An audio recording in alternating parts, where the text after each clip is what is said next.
Hello good people, balik lagi sama aku Ganjar kayak Paper Clouds. Oke teman-teman, gimana kabarnya? Semoga kita selalu berikan kesehatan dan kelancaran rezeki.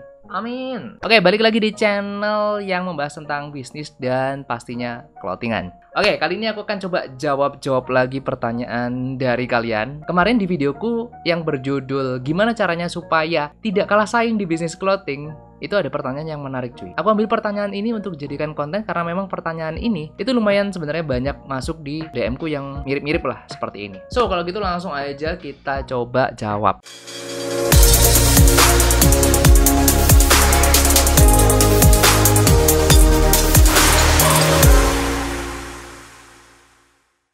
Oke, pertanyaan dari @user_bs bla bla bla. Assalamualaikum Mas Ganjar. Waalaikumsalam. Aku udah tanya via DM tapi belum kebaca. Mau tanya, misal kaos sablon DTF itu masih layak nggak Mas kalau harganya disamain kayak kaos yang pakai plastisol? Anggap aja pakai cotton combat 24S, misal HPP kaos itu 75.000 pakai DTF, dijual 130-150.000. Itu masih worth it nggak sih? Oke, ini menarik nih. First of all, yang perlu kita pahami bersama teman-teman, harga jual itu tidak selalu berbanding lurus dengan harga atau material yang kita pakai di dalam produksi. Ada beberapa faktor sebenarnya yang bisa mempengaruhi suatu harga itu. Yang pertama, biaya produksi, biaya distribusi, biaya promosi, permintaan pasar. Semakin banyak permintaan di pasar itu akan bikin suatu barang tersebut bisa ikut naik harganya. Kemudian juga persaingan pasar, semakin banyak kompetitor, itu bisa semakin banyak yang berani jual murah, gitu kan. Ketika persaingan pasar udah nggak sehat, ya maka yang terjadi adalah price war, kayak di e-commerce. Kemudian dari kualitas produk yang dipakai itu juga bisa, reputasi brandnya itu juga bisa, dan tren pasar juga itu akan mempengaruhi. Terus kalau misalnya kalian pengen tahu yang deep lagi, itu sebenarnya ada tingkat inflasi sama suku bunga di suatu negara, itu juga akan bisa mempengaruhi suatu harga itu naik atau turun. Contoh kayak tahun kemarin gitu kan, karena inflasi, harga-harga naik, kain naik, cat naik gitu kan, dan ini menyebabkan harga produksi juga otomatis ikut naik cuy. Nah, sekarang kita coba masukkan ke pertanyaan tadi teman-teman. Apakah kaos dengan combat pakai DTF itu layak dijual dengan harga kayak misalnya kita produksi kaos combat pakai plastisol gitu, atau mungkin pakai sablon manual? Tentu yang harus dicek yang pertama adalah kalian ini mainnya itu di segmen pasar mana, low, mid, atau high. Nah, itu kalian harus tahu dulu. Ini akan menentukan positioning harga jual kalian cuy. Kalau misalnya kalian main di segmen yang high, mau kalian pakai baju bahan DTF, itu harganya tetap bakalan masih bisa di-up. Dan konsumen nggak ada masalah. Loh, emang ada mas brand yang berani jualan harga mahal pakai sablon DTF? Oke, jadi gini teman-teman. Dari setengah tahun kemarin sampai sekarang, kita itu sempat mengeluarkan katalog dengan bahan katun 24S, kemudian sablonnya itu pakai DTF. Dan laku-laku aja gitu, padahal aku jualnya di harga segini nih, kalian bisa cek ya. Ya walaupun respon pasar untuk yang katalog DTF ini itu tidak sekencang kita biasanya pakai sablon manual, ya tapi masih oke lah gitu, seenggaknya lumayan lah. Daripada pakai harga yang ancur-ancuran harga gitu kan, 60.000, 70.000 gitu, ya ngapain? Kalau aku sih ngapain gitu, karena kita selain pakai DTF untuk sablonnya, kita juga pakai material yang bisa dibilang premium gitu. Jadi ya kita ada pembeda juga seperti itu, dan alhamdulillah respon pasarnya ya masih oke lah menurutku. Contoh lain ada nggak mas? Ya ada gitu, ada brand-brand yang sekelas internasional kayak Uniqlo ya, kalau misalnya teman-teman tahu atau mungkin pernah beli untuk Uniqlo yang asli ya, bukan Uniqlo KW-an ya teman-teman. Coba kalian cek katalog-katalog yang biasanya kolaborasi sama anime, itu mereka kebanyakan katalognya itu pakai DTF teman-teman, DTF atau DTG lah, intinya ya sablon digital kayak gitu. Dan kalau misalnya kita cek di website resminya nih, di website resminya itu tidak ada keterangan untuk materialnya, cuma tertulis material bahan kainnya aja. Sedangkan untuk bahan sablonan yang mereka pakai itu mereka nggak cantumin. Kemudian juga ada brand yang sempat hype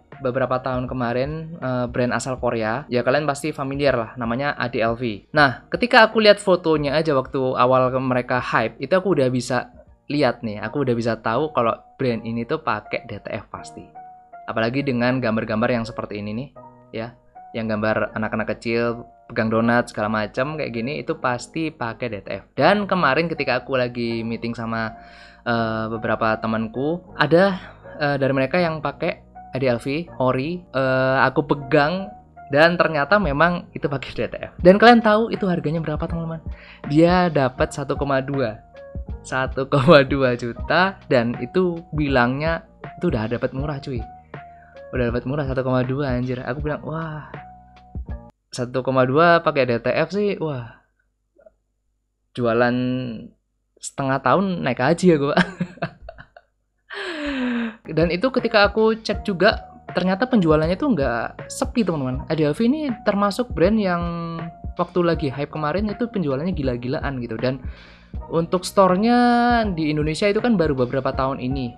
Sedangkan kalau misalnya kita runtut ke belakang, itu aku lihat orang yang pengen beli EDLV itu ya bisa dari kayak broker gitu atau makelarnya gitu. Jadi masih belum ada website resmi atau mungkin pengiriman resmi dari Indonesia. Dan kalau misalnya sekarang pun ada, itu biasanya harganya pasti akan lebih mahal karena kena ongkir segala macam. Jadi 1,2 menurut temanku itu udah paling murah. Biasanya bisa di 1,5 atau 1,5 ke atas, katanya kayak gitu. Nah dari situ kan kita bisa tahu ternyata brand-brand besar pun yang pakai DTF kok bisa gitu kan, mereka jualan harga masih mahal gitu. Ada yang tahu kenapa? Coba komen di bawah. Kemudian yang kedua yang harus kita cek adalah marketing dan brandingnya teman-teman. Ini penting juga karena kalau misalnya kita sekedar jualan kaos DTF ya cuma biasa-biasa aja atau lempeng-lempeng aja, terus berharap jualan kita bisa harga kayak tadi, kayak Uniqlo atau mungkin kayak EDLV tadi, ya mimpi bos ya, mimpi, kalian mimpi kalau misalnya pengen kayak gitu. Mereka kenapa bisa pede jualan harga sampai jutaan? Ya karena mereka branding dan promosinya itu gila-gilaan juga cuy. Bisa jadi yang bikin mahal itu sebenarnya bukan dari material produknya gitu, tapi duit yang mereka spend untuk biaya promosi, bayar license kalau misalnya kolaborasi kayak gitu kan, bayar iklan, bayar model buat foto, itu kan perlu duit yang besar juga gitu. Jadi kalau misalnya teman-teman bilang, wah kenapa jualan DTF harus murah? Ya nggak harus juga gitu loh. Ketika kalian bisa mengemasnya, kalian bisa branding kalian kuat, kemudian marketing kalian jalan, kemudian kalian bisa ngasih gimmick-gimmick yang menarik pasar, menurutku mau kalian pakai sablon DTF itu juga kalian bisa maksimalkan untuk harganya gitu. Jadi nggak harus kalian perang harga 60.000, 50.000, bahkan aku lihat di TikTok live mereka jualan itu sampai di harga 20.000. Dan itu menurutku udah nggak sehat banget kalau misalnya kalian pengen bikin bisnis itu memang yang long term. Jadi pastikan di awal kalian itu main segmennya kemana. Kalau misalnya kalian emang udah nembak di segmen yang high, ya udah kalian maksimalkan material yang kalian pakai. Kemudian juga kalian misalnya emang pakai DTF ya kalian harus nguatin di promosi kalian. So buat penutup nih, aku ada pertanyaan satu buat kalian. Kenapa kalau brand-brand lokal khususnya di Indonesia, kok brand-brand tersebut yang main di sablon DTF itu pada main di ancur-ancuran harga? Kenapa gitu kan? Kira-kira apa sih penyebabnya? Ada yang tahu nggak? Coba kalau misalnya teman-teman ada yang tahu bisa komen di bawah ya. So, kalau gitu mungkin sekian dulu untuk video kali ini. Semoga menjawab pertanyaan tadi dan thank you guys for watching. Jangan lupa untuk like, share, comment, and subscribe. Stay safe, stay strong, never give up. Paper Claw out. Bye-bye teman-teman. Thank you guys for watching. See you next video. Bye-bye.